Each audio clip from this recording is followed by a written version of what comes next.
Resetting relations. Turkey and Israel reach a deal to normalize ties following their 6-year rift. What do both countries stand to gain from being friends again? And how will the deal be seen in an increasingly troubled region? This is Inside Story.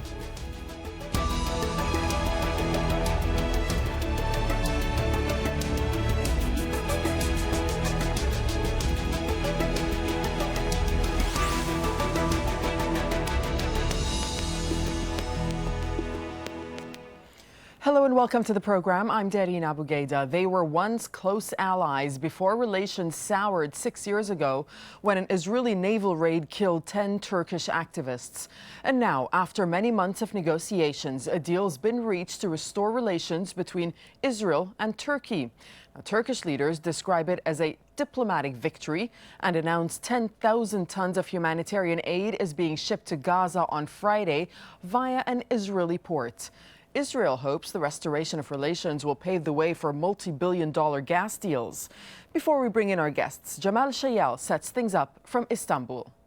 It took around 2 years of negotiations to reach this deal. Turkey had 3 key demands for the normalization of diplomatic ties between Ankara and Tel Aviv. One was an apology by Israel for the killing of 10 Turkish nationals in international waters, that attack by commandos on the MAVI MARMARA, the lead ship in an aid flotilla heading to Gaza. Number 2 was paying compensation to the family members of those victims. Number 3 was the total lifting of the siege. According to the Turkish government, they believe that this deal is now a success of their diplomacy, that those demands have been met.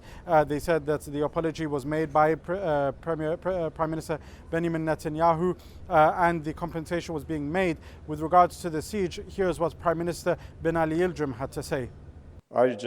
Turkey has a housing project for Gaza, and this agreement opens the way to put this into action.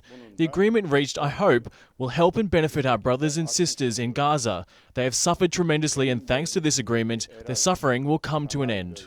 Israeli Prime Minister Benjamin Netanyahu, however, said that the siege was not being lifted and that the embargo was going to continue in place. He said that Israel had only agreed for Turkey to send in material to Gaza Strip through Israel. And that is, in fact, what the deal stipulates, that any material Turkey will be sending will have to go to Ashdod first, the Israeli port there, and then Israeli vehicles will send that material by land to the Gaza Strip. Here's what Prime Minister Netanyahu had to say earlier from Rome. It's our wish to eliminate Hamas in Gaza. We'll allow boats to reach Gaza to give them the aid they need. The agreement sets out humanitarian steps in the Strip, which are in parallel with security in Israel. It's in Israel's interest. There's not enough water in Gaza. When there isn't enough electricity and there are problems with sanitation and infections, these don't stop at the border. And this is where the sticking point is. It is about the siege. After all, this flotilla that was attacked by the Israelis was set out for a specific purpose, which was lifting the illegal blockade on the Gaza Strip. Was not, in terms of the material that was on those ships, yes, it was significant in terms of baby incubators and other things, but the quantity of it was nowhere near enough of what the Gaza Strip needed. The reason why these people set out was to break that blockade. And the family members we've been speaking to say that they are angered that the Turkish government has agreed to this deal because, as far as they're concerned, their loved ones died for one reason and one reason alone, and that was to lift the siege. President Recep Tayyip Erdogan made a promise that he would not normalize relationships unless that siege was lifted. They believe he U-turned on that promise. They believe that he has lied to them with regards to that promise, and that's why they are angered.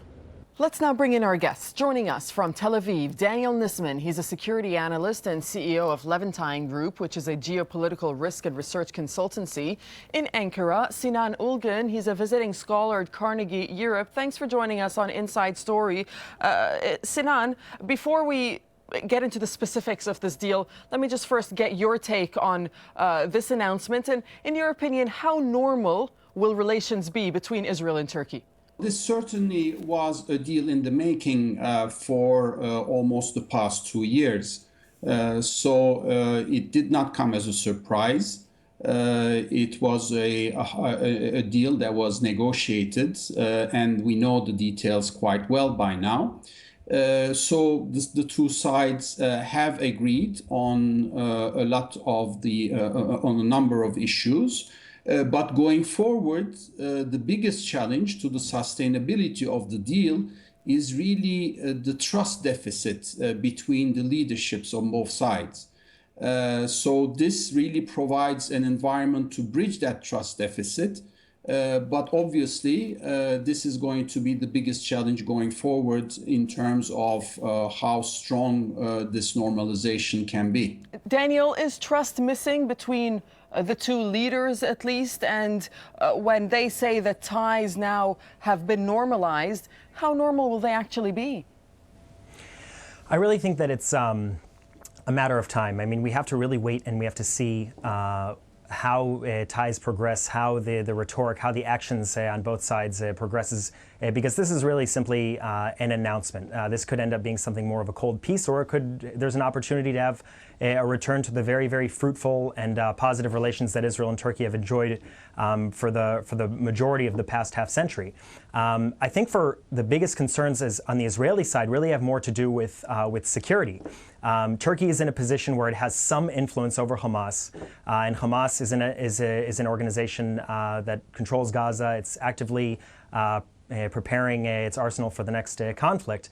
And Israel is going to be looking to see if any of this deal is going to be an influence on Hamas to kind of steer them away from another conflict. And by doing so, they're allowing Turkish aid to come into the Gaza Strip to improve the life of Gazans. Now, this is sort of a carrot and stick policy, an indirect one. But Israel and the Israeli people are going to be looking to see if Hamas takes this as a sign that through diplomacy, not conflict, there can be an improvement of the overall situation on the ground. We're going to talk about Hamas in a moment, but Sinan, in Turkey, the initial reports of the deal, Turkey had set out one of its conditions saying that Israel needs to lift the blockade on the Gaza Strip. Now, this was not met as part of this deal and this announcement that was made today. Does this mean that Turkey has had to make more concessions than Israel? Well, I think by and large, it's a balanced deal. It would be wrong to look at this deal as one side making more concessions to the other than the other. I think there has been quite a strong motivation on both sides to finally normalize the relationship. Having said that, it's also interesting to note that domestically, the spin on the deal is that Turkey succeeded in essentially getting Tel Aviv to accept most of its conditions, including the lifting of the embargo in Gaza. However, we know as followers of the deal that that's not the case in absolute terms, that there is going to be an easing of the embargo, but not necessarily a lifting of the embargo. Daniel, the Turkish Prime Minister is saying that the deal largely lifted Israel's naval blockade of Gaza, but the Prime Minister in Israel, Netanyahu, is saying the blockade remains in place. Which is it? Well, I would say that it's very, very unlikely, and I haven't heard anything on this end, that Israel is going to be lifting that maritime blockade. If you go down to the Gaza border, you'll see that the two crossings for personnel and for goods are very much active, with 300, 600 trucks going in every day. Now, Turkish trucks will be added to that existing flow of aid through those crossings. But the maritime blockade, which prevents very, very sophisticated arms from being transferred by sea, will remain. There's no talk, at least from what I've heard, that any of this will be lifted. And Sinan, a moment ago, Daniel was referring to Hamas. Now, Hamas, from what we understand, was not mentioned as part of this deal, but Daniel was alluding to, and I've read this in Israeli media reports as well, that Turkey could use its influence with Hamas for a number of factors when it comes to Israel. For example, Israel possibly wants Turkey to get the bodies of 2 Israeli soldiers killed in the 2014 war on Gaza. How likely do you think that is? In terms of concrete expectations from Turkey regarding any sort of mediation between Hamas and Israel, and in particular compelling Hamas to move down the diplomatic path rather than a more conflictual path, that is certainly a task that the Turkish leadership will try to uphold and carry out. Now, the Hamas leadership has been welcomed in the past in Turkey. Even after the deal, it seems that they will, or at least part of them will remain in Turkey. But as Daniel has highlighted, there certainly is an expectation that Turkey will use this leverage over Hamas in order to help mitigate the pressure in the Middle East, and in particular in relation to Hamas and Israel. But Sinan, it does beg the question why Israel would agree to the continued presence of Hamas in Turkey when it struck this diplomatic deal with Turkey saying that it's normalized relations. This provides Turkey to exercise a degree of leverage over Hamas. And if indeed the expectation is from one third party, in this case Turkey, to sort of push Hamas in the direction of diplomacy rather than conflict, then it would make sense to allow to have at least this degree of interaction. Daniel, you agree with that in Tel Aviv? I would say that there is that opening. Now, we have to remember that Hamas has several outlets. You have several parts of Hamas. You have the military wing, which at times can be much more radical than the political wing, some of which sits abroad in Turkey. But you have another factor. You have Iran. And when there's a gap in that support, in that influence to Hamas, you have another outlet. Now, we have to see if the Turkish influence, which could be more moderate now on Hamas, if it holds up, or will they go to Iran, which is a whole other story. But I would agree with what was said earlier, is that yes, indeed, I think that Turkey, as part of the negotiations, dropped one of its core conditions about totally lifting the blockade in Gaza. But at the same time, Israel sort of softened one of its conditions, that Hamas leave entirely in Turkey, and I think that just shows how both sides are being pragmatic. Why are both sides being pragmatic at this point, Daniel? It will not be allowed to launch military operations. All right, but why the pragmatism? Why the pragmatism at this point? We know that these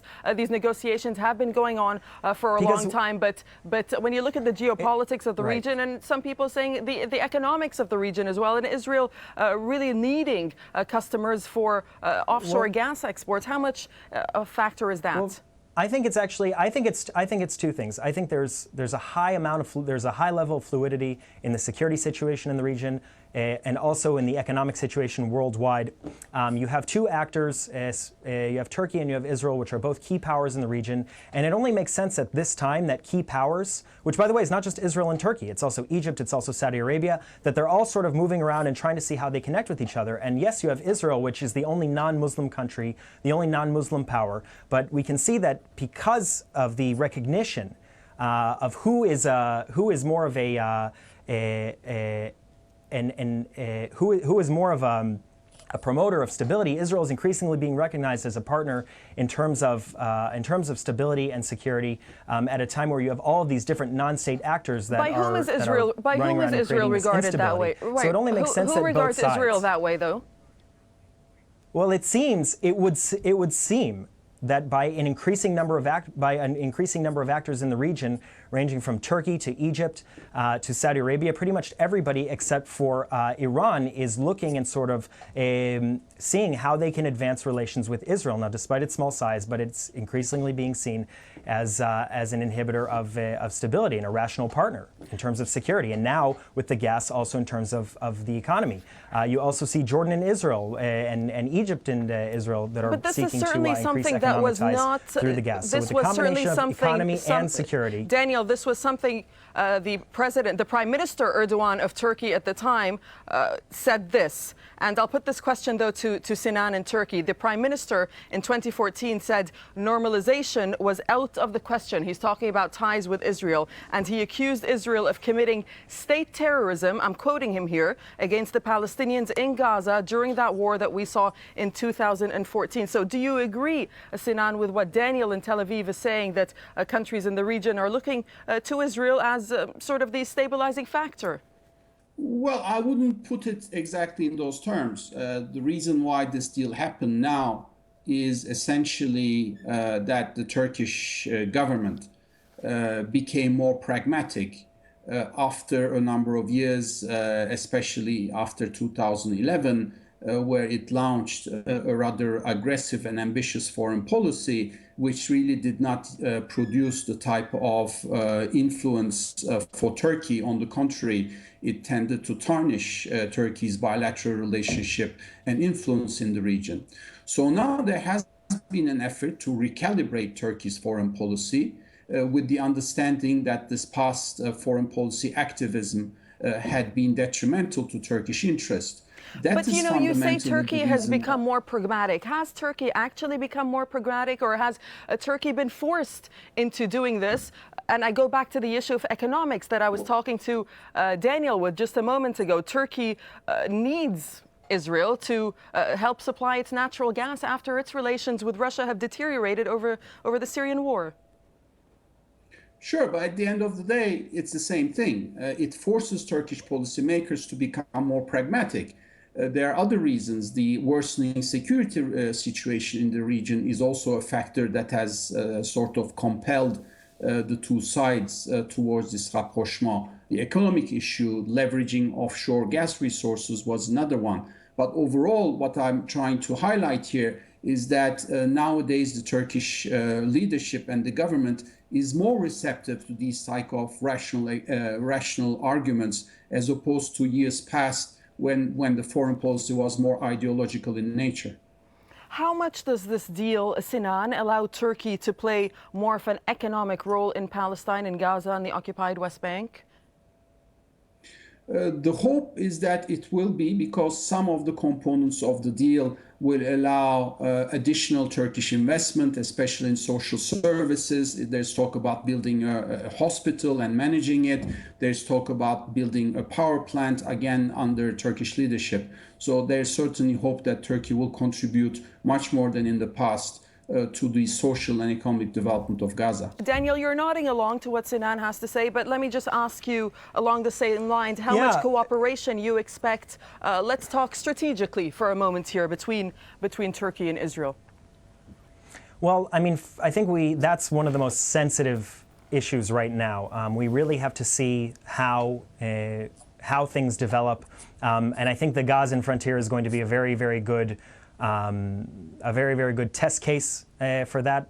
But yes, indeed, they have a lot of shared interests in terms of the Iranian front, in terms of Israeli military technology training. I mean, Israel even at one point would do aerial exercises over Turkey.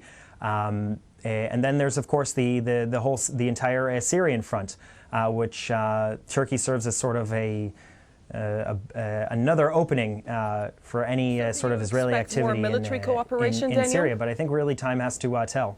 You expect more military cooperation as part of this deal? Very too early to. It's too early to say.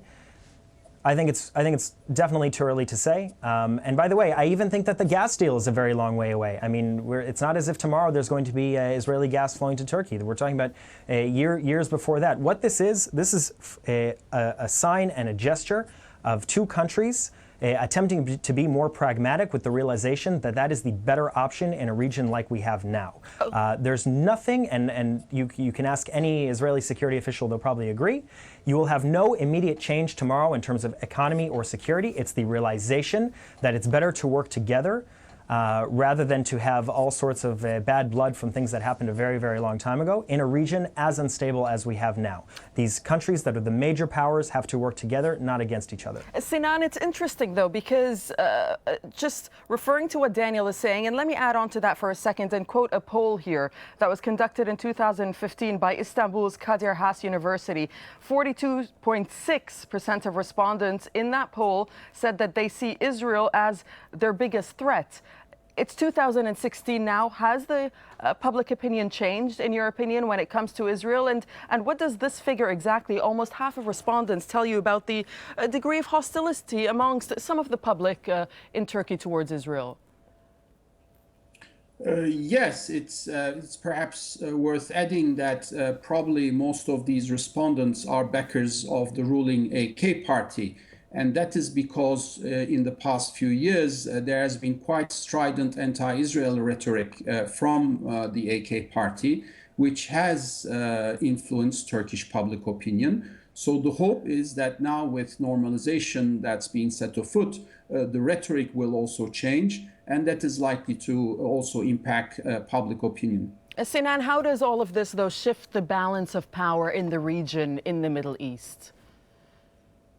Well, the hope certainly is that it will shift the balance of power to the advantage of Ankara and Tel Aviv, because looking from, I suppose, both governments, there is very little hope regarding any imminent return of stability to the region. On the contrary, the expectation is that there will be more instability, possibly more sectarian tension, and therefore there has been I think, a rational calculation on both sides that the two countries need each other, and they can at least see to what extent they can cooperate after this period of acrimony. Sinan, to what extent, I beg your pardon, Daniel in Tel Aviv, to what extent is this a shift of away from Washington, away from Turkey and Israel's dependence on Washington? I don't think it's a shift, but I do think that this, along with a lot of the movement that you see between Israel and Russia, Israel and Egypt, and Israel and Saudi, is an overall result of a reduced American presence in the region. I think it can be seen almost as a direct result of a United States that's not willing to be as involved, that's still trying to find its footing in terms of who exactly to back. And then you see the larger countries starting to come together and feel each other out in terms of where their interests align with each other.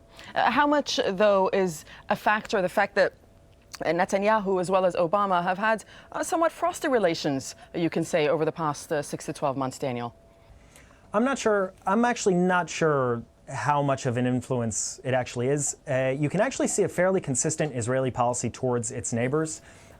Israel's never really gone after one of these countries. The non-state actors like Hamas and Hezbollah, yes, but Israel's never actually gone toward any sort of provocations with the countries that surround it, or Turkey, Jordan, Egypt.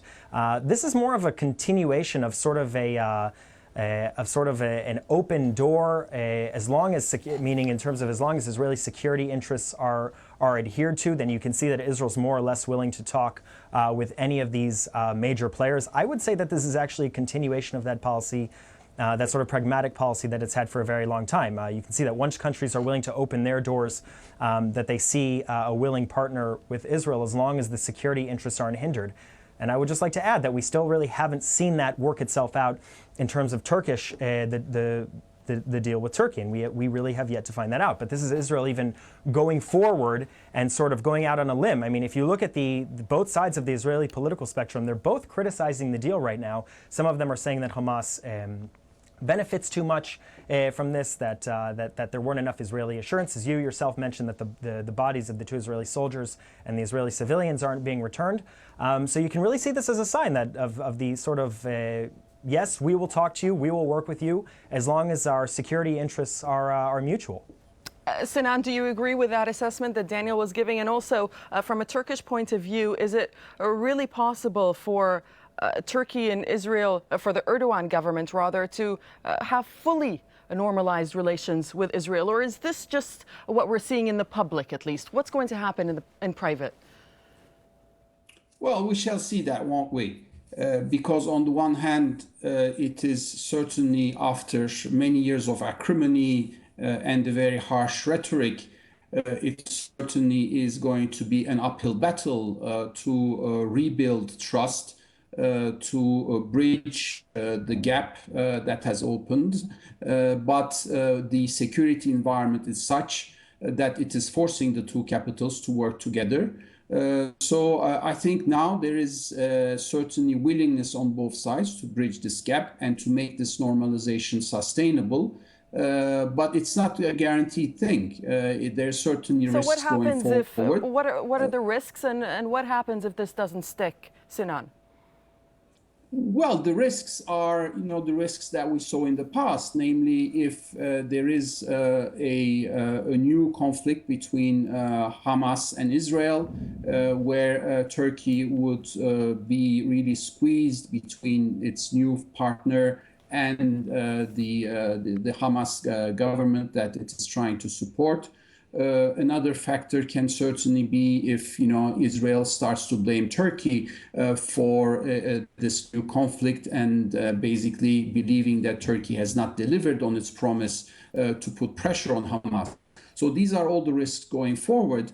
But I think this is what the two leadership will need to manage in the near future to make this deal sustainable. Okay, on that note, I'll have to leave it there. Thank you very much to my guest, Daniel Nisman. Thank you for joining us, and Sinan Ulgen. And thank you for watching. You can see this program again anytime by visiting our website, aljazeera.com. And for further discussion, you can go to our Facebook page. That's facebook.com/AJ Inside Story.